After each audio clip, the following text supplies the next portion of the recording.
There are crime scenes that confuse investigators, crime scenes that shock them, and then there are crime scenes that make them question reality itself. What was discovered at 4721 Riverside Drive falls into that third category. A scene so impossible that forensic experts from 3 countries were eventually called in. And when they arrived, not a single one could explain what they were looking at. This is the story of a case that rewrote the rule book on criminal investigation, a mystery that challenged everything we thought we knew about physics, human behavior, and the limits of the possible. It started with a welfare check. Margaret Holloway, a 68-year-old retired librarian, hadn't been seen for 3 days. Her mail was piling up. Her car sat untouched in the driveway. Neighbors grew concerned. When Detective Victoria Rains and her partner arrived at the modest 2-story home, nothing seemed out of place. The lawn was neatly trimmed. The windows were intact. The front door was locked from the inside. But when they entered through the back entrance, that's when everything changed. The living room was completely ordinary. Family photos on the mantel, a half-finished crossword puzzle on the coffee table, a cup of tea, long since cold, sitting beside it. But as Detective Rains walked toward the hallway, she noticed something that made her stop dead in her tracks. Footprints. Wet footprints leading from the kitchen down the hallway. But here's what made her blood run cold. They were on the ceiling. Not painted on, not projected, actual wet footprints, as if someone had walked across the ceiling with soaking wet feet.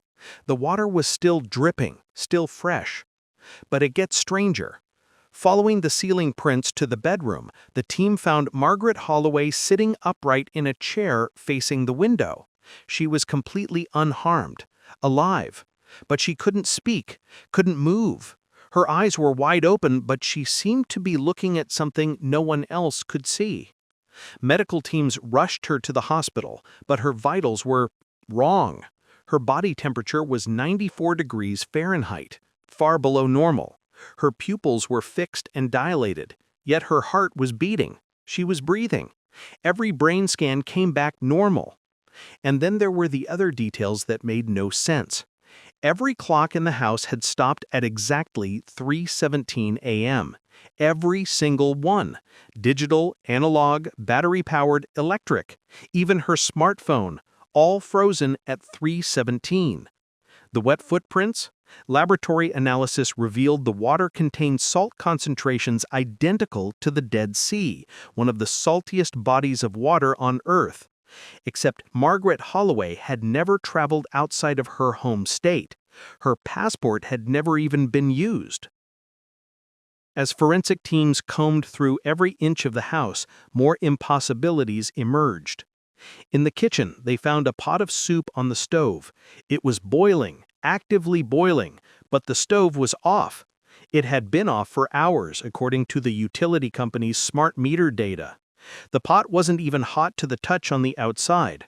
Only the soup itself was boiling. In Margaret's bedroom, investigators discovered something even more unsettling. Her journal. The last entry was dated March 15th, the day she was found. But the entry was written in perfect mirror script, backwards, as if meant to be read in a reflection. And it wasn't in English. Linguistic experts identified it as Akkadian, an ancient Mesopotamian language that died out over 2,000 years ago.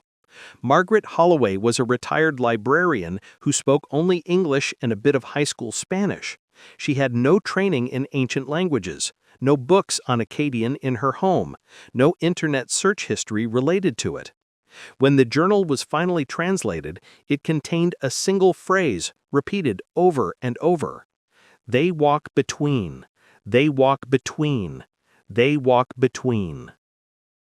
Dr. James Morrison, a forensic psychologist with 30 years of experience, was called in to evaluate the case. His assessment was, quote, "In 30 decades of criminal psychology, I've seen elaborate hoaxes, I've seen unexplained phenomena, I've seen things that challenge our understanding. But this breaks every rule. The physical evidence contradicts itself. It's as if someone wanted to create something impossible. Dr. Sarah Yamamoto, a physicist from MIT, examined the ceiling footprints and the molecular structure of the water. Her conclusion was equally baffling. The water droplets are falling upward. I don't mean they appear to be falling upward. Under microscopic analysis, the molecular movement is inverted. It's gravitationally impossible. Security expert Marcus Chen reviewed every possible entry point, every lock, every window. His report stated there is no evidence of forced entry, no evidence of any entry at all. The house was sealed from the inside for at least 72 hours before discovery. Yet someone or something was inside with her. Perhaps most disturbing was the assessment from Dr. Patricia Reynolds, the neurologist treating Margaret.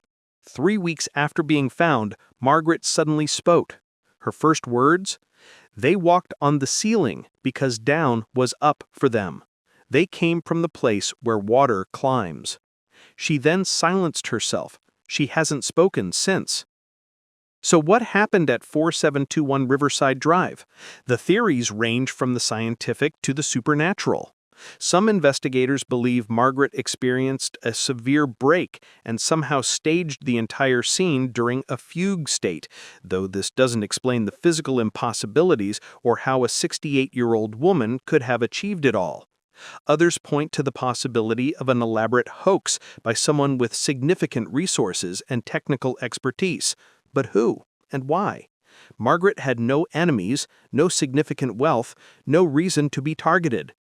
The more fringe theories suggest everything from interdimensional intrusion to exposure to an unknown pathogen that affects perception and reality itself. Some believe Margaret witnessed something, an event or phenomenon, that exists outside our current understanding of physics. The one thing every expert agrees on, something happened in that house, something real. The evidence is too consistent, too impossible to dismiss as hallucination or hoax. Forensic analysis confirmed the footprints are genuine, the water is real, the journal entry exists. Margaret's condition remains medically anomalous. These aren't disputed facts, they're documented, tested, and verified impossibilities. Today, 4721 Riverside Drive sits empty. Margaret Holloway resides in a long-term care facility, her condition unchanged. The case remains officially open, though no active investigation continues. Detective Victoria Rains retired 6 months after the case. In her final interview, she said something that still sends chills down the spines of those who heard it. "I've stopped asking what happened in that house. Now I ask, what if it's still happening? What if we just can't see it?"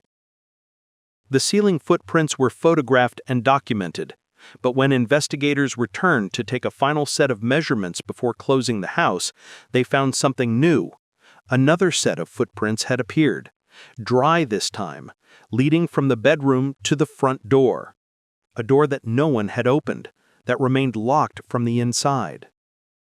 Some crime scenes have answers, some have suspects, and some simply have questions that we may never be ready to answer.